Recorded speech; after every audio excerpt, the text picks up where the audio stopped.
जय हो माता रानी की। आज जानेंगे इस वीडियो के माध्यम से हम कन्या भोग में हमें कौन सी गलती नहीं करनी है। सभी माताएं बहनें अवश्य सुन ले वीडियो को, अंत तक जान ले क्या गलतियां कर देते हैं, क्या खिला देते हैं कन्याओं को जिससे माता रानी हमसे नाराज हो जाती हैं, और हमें कन्या भोज में क्या क्या खिलाना चाहिए जिससे माता रानी अति प्रसन्न हो जाएं, और कन्याओं को खिलाने से हमें संपूर्ण कष्ट दूर हों और सारी मनोकामनाएं पूर्ण हों। माता रानी कहा जाता है 9 दिन हमेशा कन्या रूप में अपने वास करती हैं और इन्हीं कन्याओं में देवी माता के रूप देखे जाते हैं। आइए जानते हैं संपूर्ण जानकारी। क्या है वो जानकारी, जानेंगे इस वीडियो के माध्यम से।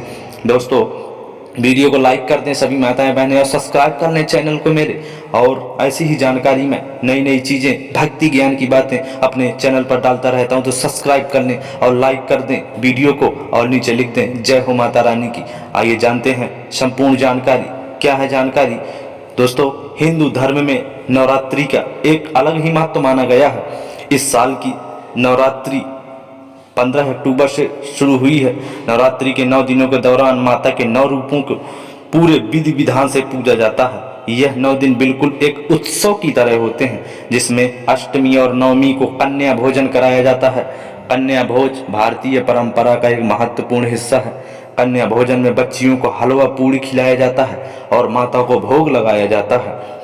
लेकिन क्या आप जानते हैं, आप माता रानी को हलवा पूड़ी के अलावा भी बहुत सी चीज़ों को भोग लगा सकते हैं। इस वीडियो के माध्यम से आपको उन चीज़ों के बारे में बताया जाएगा जिनका भोग आप हलवा पूड़ी के अलावा भी लगा सकते हैं, जिससे माता रानी अति प्रसन्न होती हैं। आइए जानते हैं वो क्या है जानकारी। सब्सक्राइब कर लें चैनल को, लाइक कर दें वीडियो को, लिख दें जय हो माता रानी की। पहला है आपको जलेबी। जी हाँ, बच्चियों को जलेबियाँ बहुत पसंद होती हैं और यह सबसे ज़्यादा पसंद की जाने वाली मिठाइयों में से एक भी है।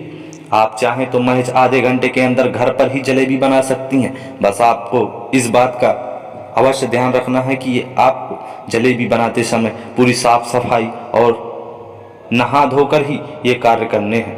तो इस बार अगर आप कन्या पूजन पर कन्याओं को कुछ अगर अलग खिलाना चाहते हैं तो आप हलवे की जगह जलेबी खिला सकती हैं, बहुत ही अच्छा माना जाता है।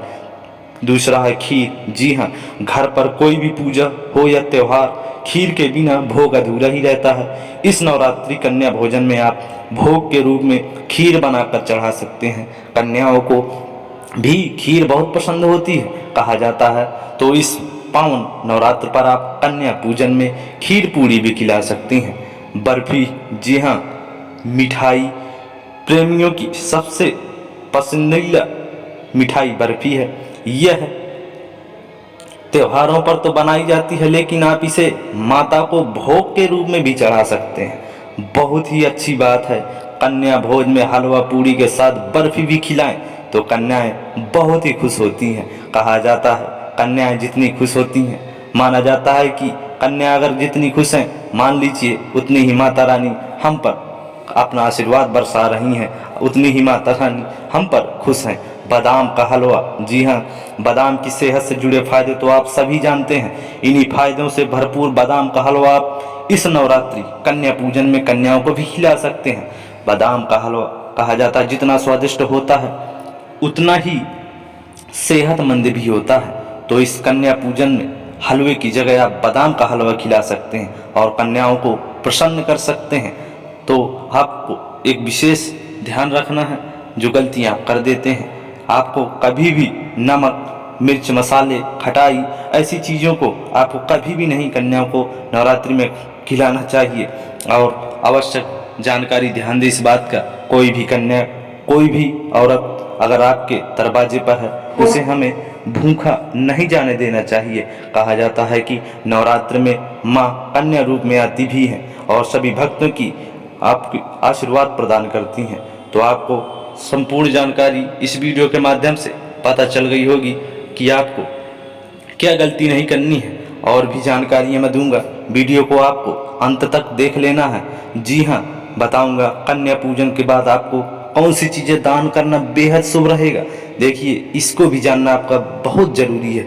सबसे पहली चीज़ आपको बता रहा हूँ, क्या है वो दान। जी हाँ, मिष्ठान। आप कन्या पूजन के समय कन्याओं को थोड़ा मिष्ठान जरूर दें।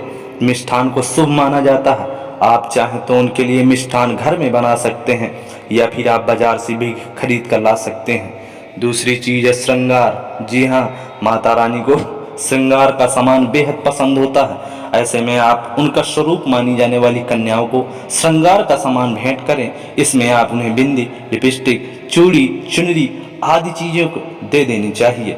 चावल का दान। जी हाँ, चावल को समृद्धि का प्रतीक माना जाता है। घर से भी अगर किसी की बेटी को विदा किया जाता है तो उसकी गोद में चावल को डाला जाता है। इसलिए कन्या को विदाई के समय थोड़ा चावल भेंट स्वरूप अवश्य दान कर देना चाहिए।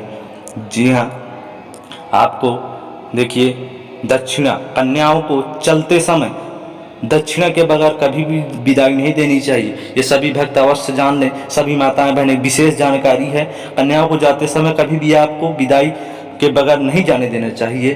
दक्षिणा के बिना कहा जाता है कन्या पूजन पूरा नहीं होता है। आप अपनी सामर्थ्य के अनुसार कुछ भी दें, लेकिन दक्षिणे के रूप में आप 10 रुपये, 20 रुपये, कितने भी हों, आप जरूर दें। इस वीडियो के माध्यम से आपको कन्या भोजन के बारे में संपूर्ण जानकारी दी गई है। आपसे माताओं बहनों से निवेदन है, अगर अच्छी लगी हो जानकारी तो लाइक करके सब्सक्राइब कर लें चैनल को और लिख दें नीचे जय माता रानी की।